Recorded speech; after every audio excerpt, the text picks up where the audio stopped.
Hello everyone, Dan here from the Next Issue Podcast. On today's video, I'll be doing a review for Invincible Season 2, Episodes 1 through 4.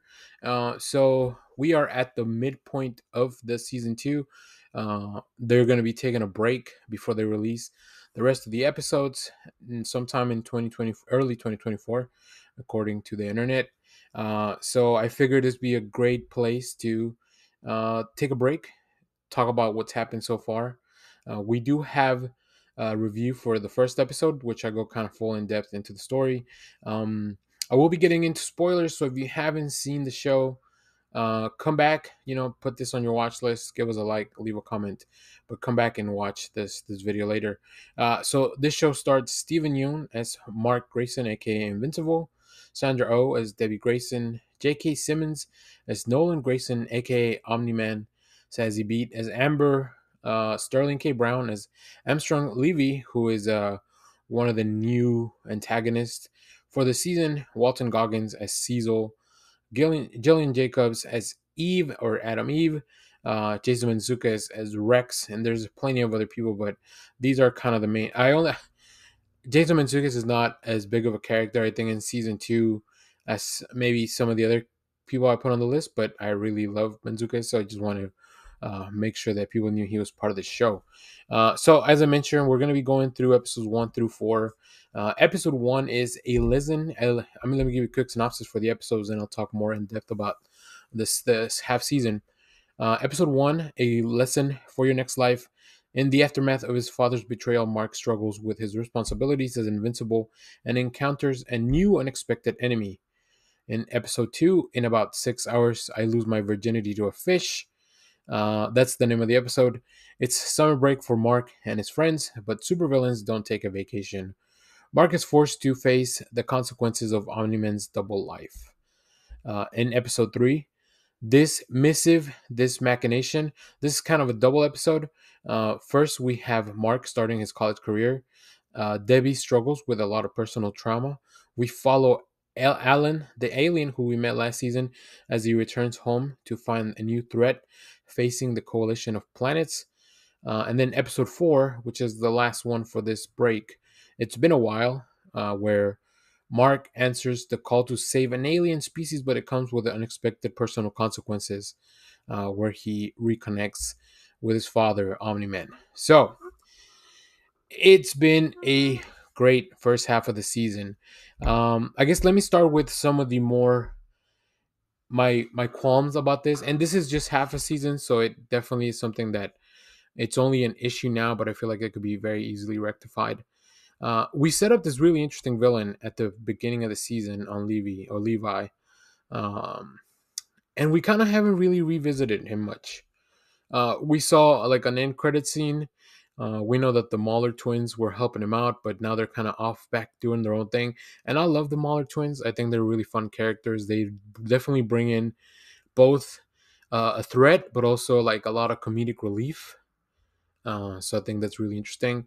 I love that we are definitely exploring more things like the coalition of planets, but I wish this didn't mean that we'd have to sacrifice expanding on Armstrong Levy's storyline, because I feel like he's kind of gonna be the big threat for the latter half of the season. So, like I said, I think this is an issue that could be fixed in the next couple of episodes.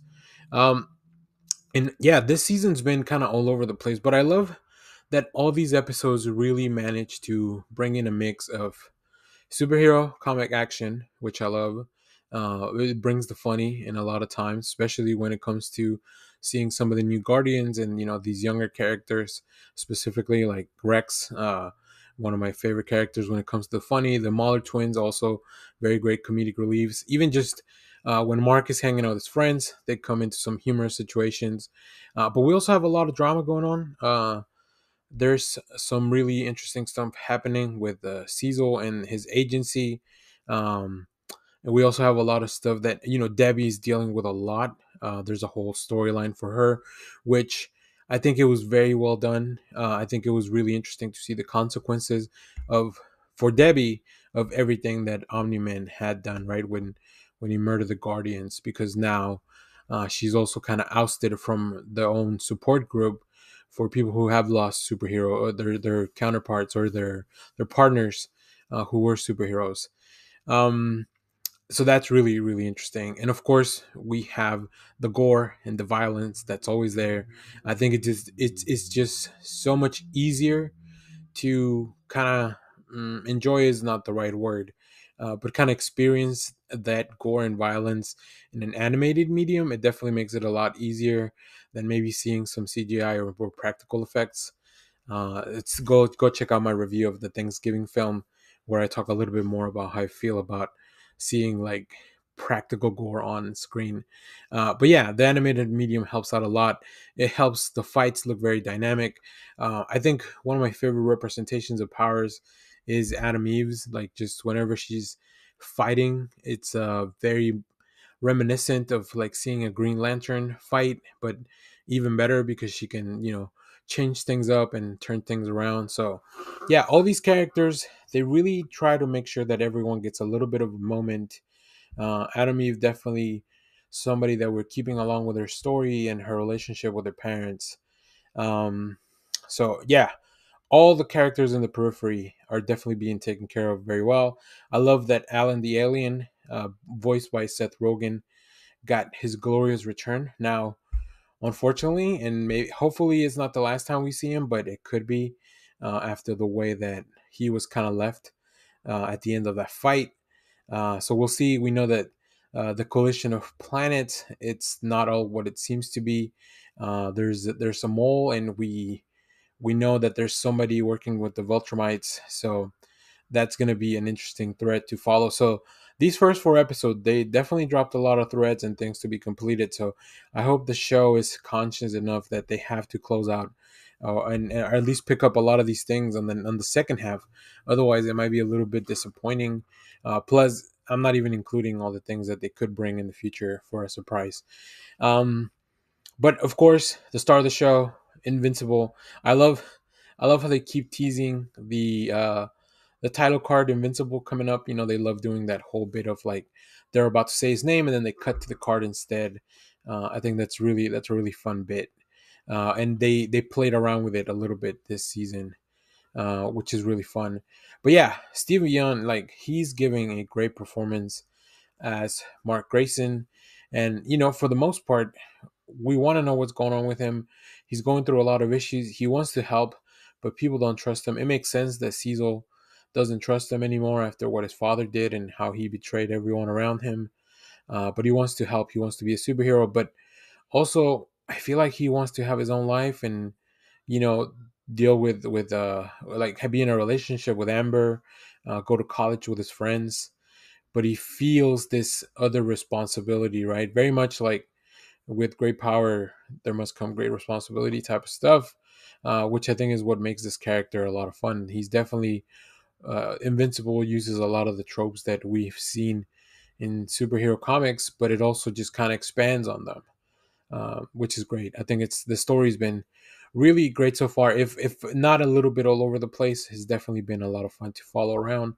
Um, and then, of course, the big reveal towards the latter half of the season, or the last episode 3 and 4, that it was Omni-Man who brought him to this other planet because he needs his help. He needs Mark's help dealing with the Viltrumites now that they know that he's rebelled.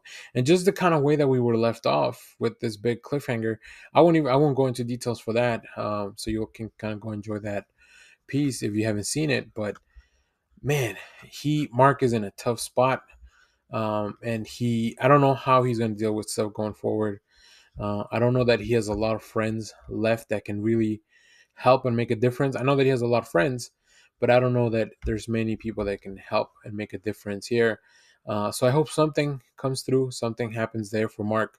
But yeah, great performances. The voice cast is amazing. They do great stuff.